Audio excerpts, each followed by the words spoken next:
Collector's editions of games are always 50-50. They can either be a really cool collectible that you'd be proud of owning, or they can be this cheap toy that breaks immediately. Video games have found many creative ways to entice their fans into buying useless junk by either making them exclusive or one of a kind, only for them to end up in clearance aisles because, as it turns out, no one wants a life-size replica of Master Chief's boot. Despite how terrible some of these collector's editions are, it still doesn't stop the video game industry from continuing the trend of making some absolutely abysmal collector's editions, and I want to make fun of some of the more questionable ones. But first, let's lay down some ground rules on what a collector's edition even is. They are usually the more expensive variants of certain game releases, usually containing much more stuff. There's the regular retail version, costing around $60, then the limited edition version, which can cost $20 extra and contain more stuff, while the collector's editions are the big packages that contain even more stuff. These things can vary from statues, art books, comics, figurines, or even boxers. They can be highly sought after since they can contain memorabilia from the game series they come from, and can be very unique to own. However, some games do jump the gun of what they constitute as cool and end up in the disasters that we have here. Let's begin with The Legend of Zelda. The series of games known by many as some of the best of all time, and are often treated with prestige. There's a reason everyone's always excited whenever a new one's on the horizon, and that's because these games have proven themselves to be worthy of that title. They also have some truly great collector's editions of their games, such as with Skyward Sword, that came bundled with this amazing gold Wiimote and a bonus soundtrack of the game, or my personal favorite, Breath of the Wild, that came with this replica statue of the Master Sword. So with the sequel, Tears of the Kingdom, coming out soon, what did they decide to do for the collector's edition?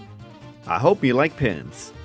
Don't get me wrong, this isn't the worst collector's edition in the world, but it's a definite downgrade from the game previously, and it's nowhere near as enticing to get. But what really sold me on this one being terrible was what the Japanese version was offering: a spoon and a fork. Yeah, this is definitely a choice, but at least with the utensils, they can be useful, unlike our next collector's editions, the Call of Duty World at War Canteen, which infamously could not be used as a canteen. It's okay though because it came with an expired code, what a deal! There's a lot of these types of collector's editions that come with something that sounds kinda neat until you get it and you realize it's cheap and useless, and Call of Duty can be infamous with these since they often make these super expensive collector's editions that come with something from the game that can admittedly be pretty awesome, like the night vision goggles that came packaged with the MW2 collector's edition, but sometimes you would get the RCXD that was so cheap it felt like something you would get at a bargain store. I would know since I bought one. Great exchange of money right there. Speaking of looking cheap, Marvel vs. Capcom Infinite promised to have one of the coolest collector's editions, coming with 4 statues of 4 playable characters instead of the typical one, as well as having a replica of the Infinity Stones. These were promised to look like real-life gems, but once you opened them, you would soon realize that they looked more like plastic Easter eggs than anything else. Ooh, they glow. People immediately called this out for what it was, and caused this particular collector's edition to always be in stock because of how ugly it was. One of the more infamous ones was Resident Evil 4 Limited Edition Chainsaw Controller. This one has become so well known that it's basically become a meme at this point for being such a unique novelty. While this isn't a traditional collector's edition, since it was a separate purchase, it pretty much had the presentation of a fancy collector's edition we see today. But unlike many of the other stuff we talked about, this controller actually works. It may be very unconventional, but the sheer stupidity of it made this somewhat beloved by the fans. It's so beloved in fact that for the remake, the creators talked about potentially bringing it back, but it was cancelled to focus on the development on the game. I could only imagine if someone actually brought this out to a fighting tournament, and I could see the crowd going wild just for the controller alone. This thing just screams iconic for all the wrong reasons. But while the chainsaw controller may be strange, at least you get as advertised. Unlike this next one, which was so blatantly not what it was advertised as, that it landed the company in hot water. Bethesda, the people who don't know how to launch a game properly without it bursting into flames, somehow managed to screw up the collector's edition in spectacular fashion. Who would have guessed? Fallout 76, the game that somehow stays relevant, promised that their Power Armor edition would come with a nifty Brotherhood of Steel helmet, as well as being packaged in a canvas bag. But once people actually got their hands on them, they were soon met with not a canvas bag, but a very cheaply made nylon bag. Fans noticed this almost immediately, and a lot of them demanded refunds, some even prompting to sue for false advertisement.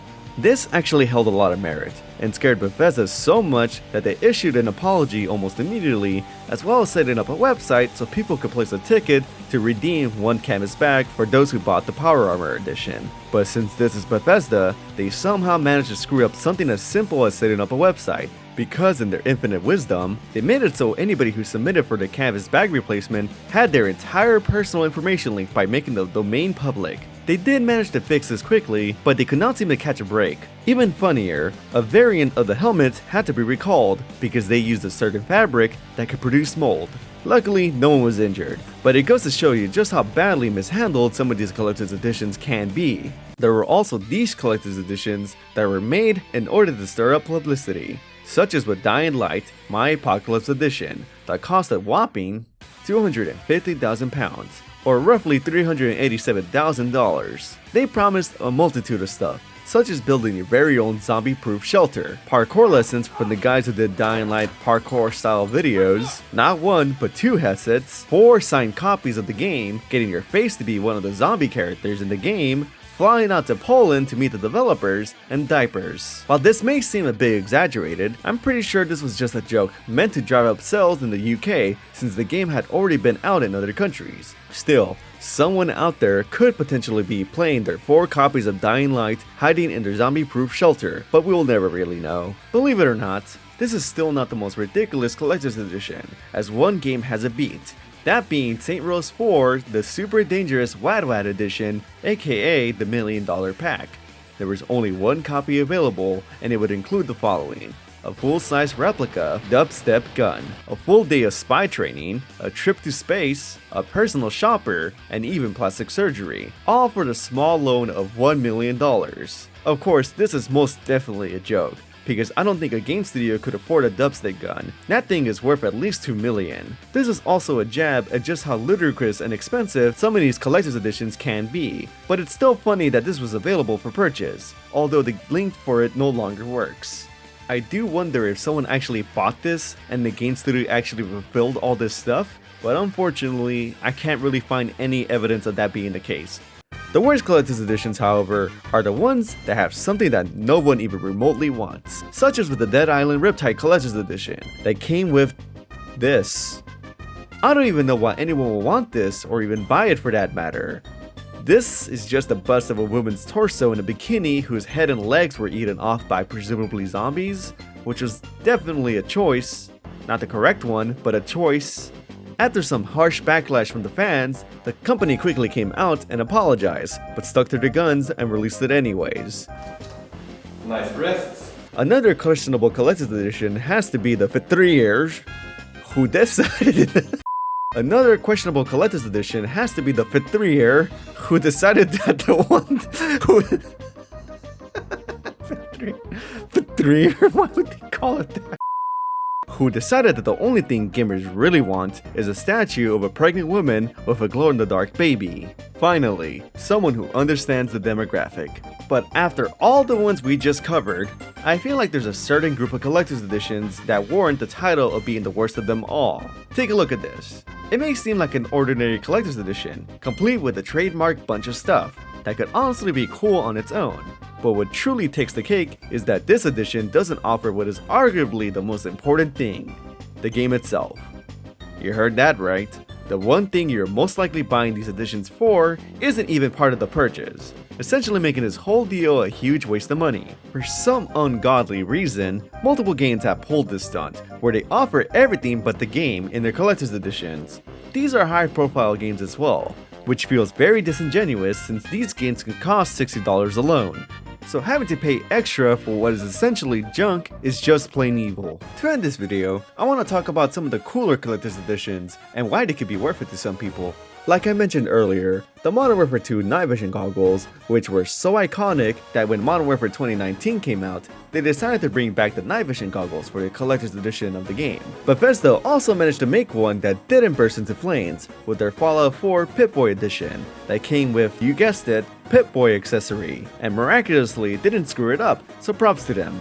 Also, any collector's editions that comes with a highly detailed statue are almost always some of the best. I also want to give a huge shout out to any indie game with a collector's edition, which are not only cheaper, but also come with the most amount of love.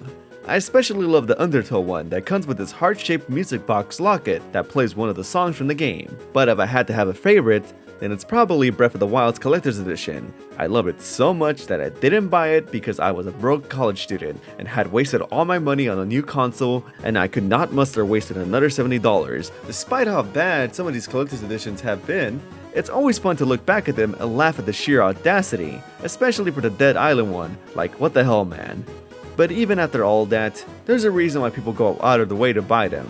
It's always nice to see when a game company goes through all the extra effort of making a quality collector's editions. Now, if only they could put that effort into making good games as well.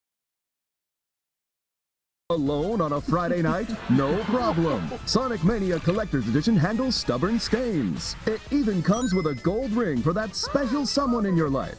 She said yes. Congrats, you two. But wait, it comes with a game too.